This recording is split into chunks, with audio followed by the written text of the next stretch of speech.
Më është edhe kjo frutë e një bashkëpunimi shumë të mirë që patëm edhe me Agjencinë e Zonave të Mbrojtura. Besoj që është në atë kuadër, është në kuadër të vëmendjes së Bashkia e Shkodrës, ka për liçenin, ka për turizmin, ka për natyrën, dhe besoj është në kohën e dur ardhe e kësaj makinerie. Sigurisht do të përpiqemi ta menaxhojmë sa më mirë që dhe impakti të jetë sa më i plot në liçen.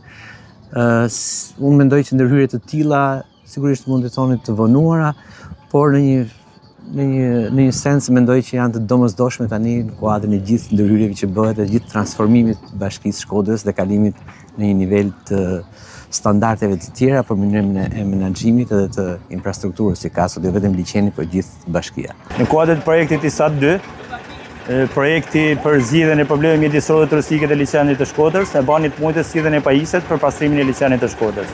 Lloje vetëm. Kjo është një pajisje domosdoshme për që të kemi një turizëm sa më të qëndrueshëm në liçenin e Shkodrës dhe të kemi një pastërti duke mbrojtur edhe natyrën njëkohësisht në këtë liçen, në këtë zonë të mbrojtur. Kjo është realizuar nëpërmes një bashkëpunimi me Bashkinë Shkodër, e cila na ka siguruar mbështetjen e saj për pjesën logjistike dhe për ankorimin e liçenit pranë liçenit të Shkodrës. Besoj që do të jetë një pajisje që do i vlejë brezave të dashëm që të kemi një liçen sa më të pastër dhe një midis sa më të pastër.